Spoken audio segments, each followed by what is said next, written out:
सर्वांना नमस्कार. रॉयल शेतकरी या कथेचा 70वा भाग आज अपलोड होत आहे. तरी सर्वांनी कथा आवडल्यास आपल्या चॅनलला नक्की भेट द्या आणि नवीन असाल तर सबस्क्राईब नक्की करा. तर वळूयात आपल्या कथेकडे. काल थोडंसं मनोगत व्यक्त करून मी टाकलं होतं, पण त्याला अपलोड व्हायला 2 दिवस लागले. तरी पण आज भाग अपलोड करते.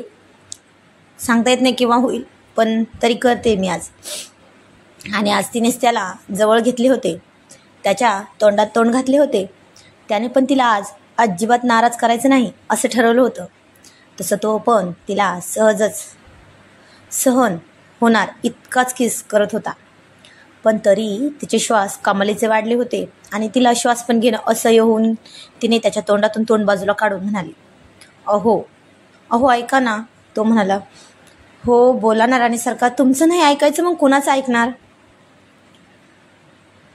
तसं तो तिला स्वतःच्या मिठीत एकदम जवळ जवळ ओढत म्हणाला, काही हवं आहे का. ती म्हणली, नाही ते नको हवंय,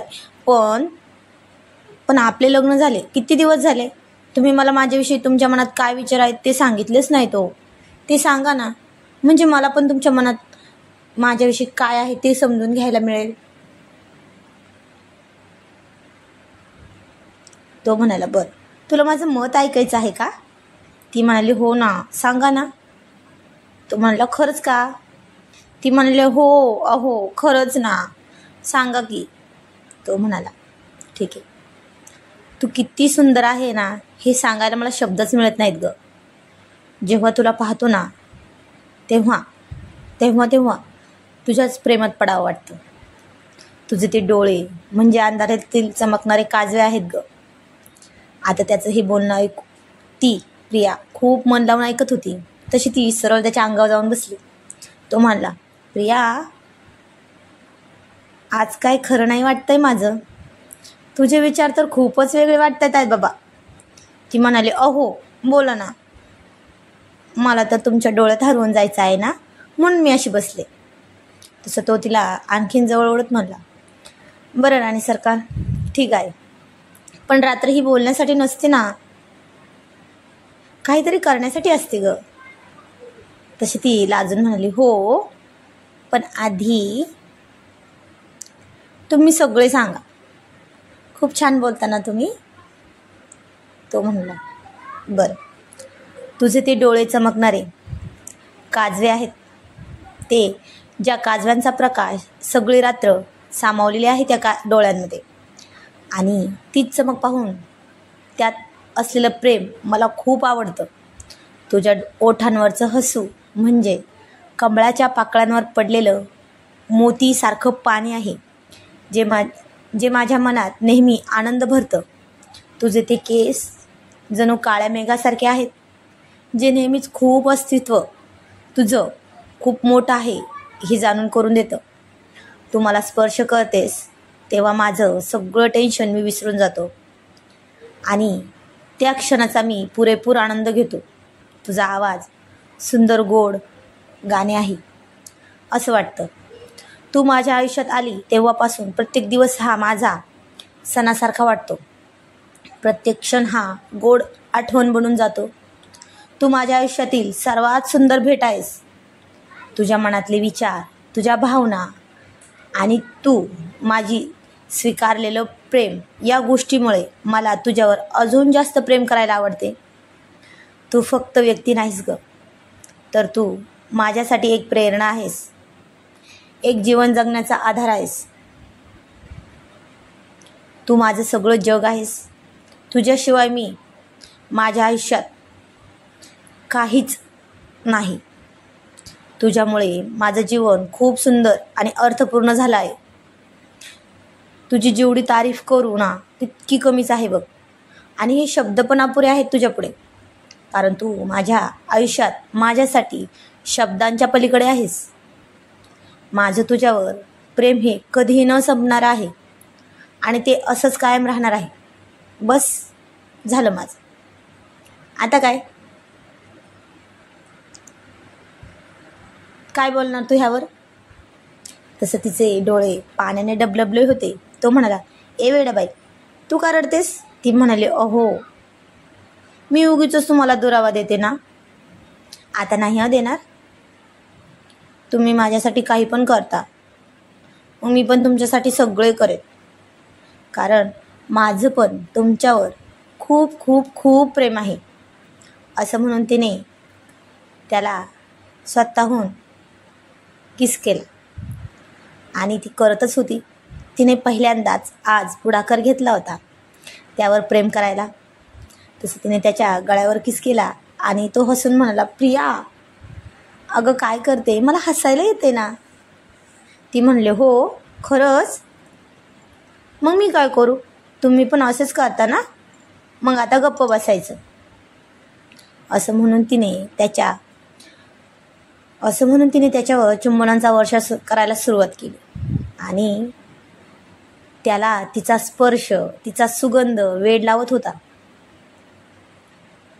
तसं त्याने तिला स्वतःला होणारा त्या स्पर्शाची अनुभूती सहन न होऊन तिला स्वतःखाली घेतले.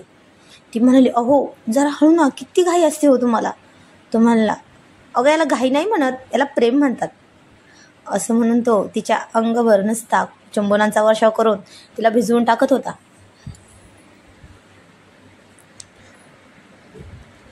तसं तो म्हणाला, काय ग राणी, तयार आहेस का माझ्यासोबत एक शेतकरी जीवन स्वीकारायला मग? ती म्हणाली, अहो आहे ना, तुम्ही म्हणाल तसं. तसं तो म्हणाला, बरं थोडासा रपटपपणा तर जमेलच ना. ती गालातल्या गालात गोड हसली आणि त्याला समजले की जमेल म्हणून. आणि आता तिला खूप रपटप प्रेम करायला लागला होता तो. आणि ती सहन करतही होती.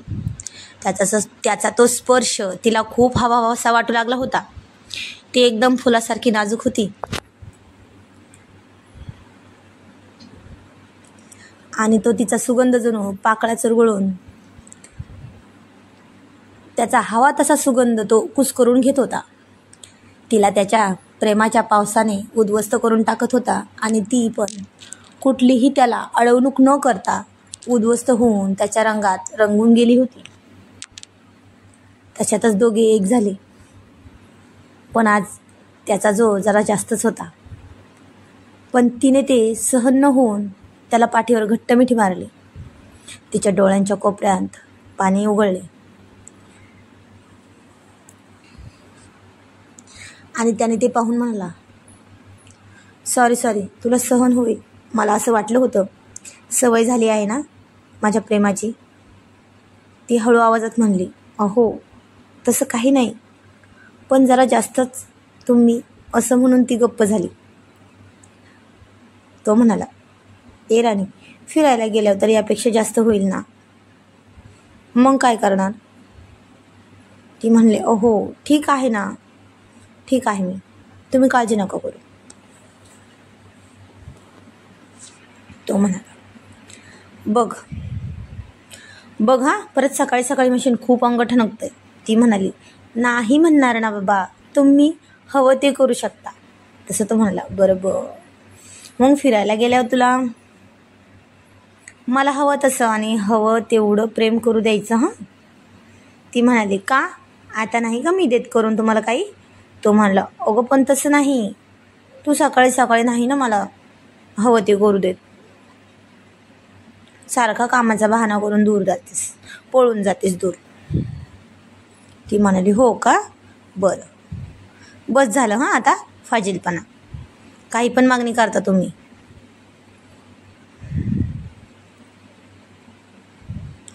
तसं तो तिला तिच्या तोंडात तोंड घालून गप्प करून तिच्या गालावर गळ्यावर किस करत होता. आणि ती म्हणाली, अहो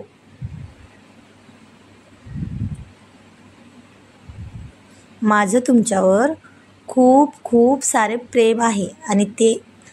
आणि तो हे ऐकून गालातल्या गालात हसून म्हणाला, हे मला माहिती आहे ग. तसं तिने त्याच्या खळी पडणाऱ्या गालाच्या जागी जोरात चावा घेतला. तो म्हणला, आऊ, अरे बाळा असं कोण करतं? ती म्हणाली, मी करते ना, ते पण तुम्ही खूप आवडता म्हणून. तर तो म्हणाला, बरं मग मी पण असंच करणार. असं म्हणून त्याने तिच्या गुलाबी गोबऱ्या गालावर त्याचे दात ठेवले. पण तिला वाटले आता खरंच तिने घेतला तसाच चावा तो पण घेतो की काय. आणि त्या भीतीने तिने डोळे घट्ट मिटून घेतले. पण नाही, त्याने तिच्या चेहऱ्यावर एक थंड हवेची फुंकर घातली आणि म्हणाला, ए बाळा, अरे मी नाही करणार काही तुला, चल डोळे उघड आणि उघडे ठेवून आपलं होणारं हे प्रेम बघ.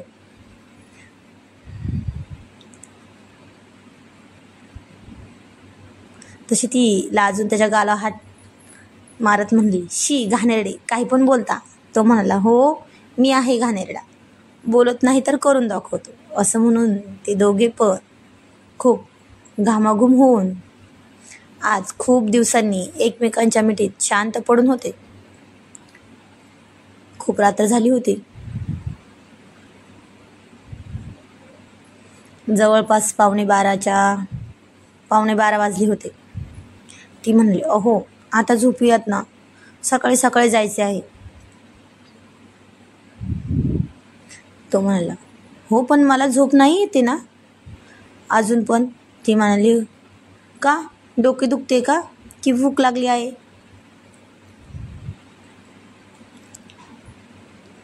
तो म्हणला, नाही ग, डोकं पण नाही दुखते आणि भूक पण नाही लागली, पण ना ओठ दुखत आहेत खूप. त्यांना औषध लावून देतेस का तुझ्या ओठांनी. ती म्हणाली, शी घाणेरडे, काही पण निर्लज्जासारखे बोलता, झोपा गप्प. तसं तो म्हणला, बरं झोपतो हां. असं म्हणून तिला एकदम घट्ट मिठी मारून स्वतःच्या जवळ ओढून घेत झोपला.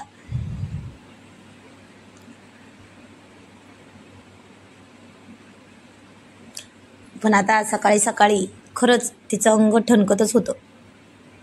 पण ती म्हणालीच नाही. सकाळी सगळी तयारी झाली. त्यांनी आईसाहेब आबासाहेब यांचे दर्शन पण घेतले. तसं अतुल चैतन्य आले होते सोडवायला. रेल्वेने जाण्यासाठी तिकीट पण बुक होतं. तसं ते बसले. पण रेल्वेत एक खूप मोठी मज्जा आली. कारण दोघांची सीट जरा लांब लांब होते. शिवमचं सीट जरा पलीकड होतं आणि प्रियाच्या समोर एका मुलाचं सीट होतं. ती एकही शब्द न बोलता, कुणाशीही न बोलता, बोलतही नव्हती, पाहतही नव्हती. पण तो मुलगा मात्र प्रियाला खूपच एकटक पाहत होता. आणि पुरुषांचं कसं असतंय ना, त्यांच्या आवडत्या स्त्रीला कुणी बोललेलंच काय, पण पाहिलेलं पण त्यांना आवडत नसते, हो की नाही. आणि तेव्हा तिचं अजिबात या गोष्टीकडे लक्ष नव्हतं. पण आता शिवमच जरा वेळ तिच्या सीटवर येऊन बसला आणि तिने गालात गोड हसून विचारलं, काय झालं. तसं तो तिच्या खांद्यावर हात ठेवून म्हणला, कानाच्या जवळ जाऊन म्हणाला, त्याचं काय आहे ना राणी, तुला माझ्याशिवाय दुसऱ्यांनी कोणी पाहिलेलं ना मला अजिबात जमणार नाही. तू काय कर, माझ्या सीटवर जाऊन बस. ती लगेच हो म्हणाली. पण नाही, त्याचा काहीच उपयोग झाला नाही. तो मुलगा तिकडे पण तिलाच पाहत होता. तसा शिवमला आता रागच आला होता. त्याने हाताच्या मुठी आवळल्या आणि त्या मुलाला काही करणार इतक्यात प्रियाने त्याचा हात थांबवत म्हणाले, अहो सोडा ना, गप्प बसा. असे खूप भेटतील, पण आपण त्यांच्याकडे लक्ष नसतं द्यायचं ना. तसा आता शिवमला प्रियाचाच खूप राग आला होता त्याला. तर पाहूयात पुढे काय होते. त्यांच्या या फिरण्याच्या वेळी त्याचा राग कसा जाईल आणि तो प्रियाला किती प्रेम करेल. तर कमेंटमध्ये जरूर सांगा आजची कहाणी कशी वाटली ते. धन्यवाद.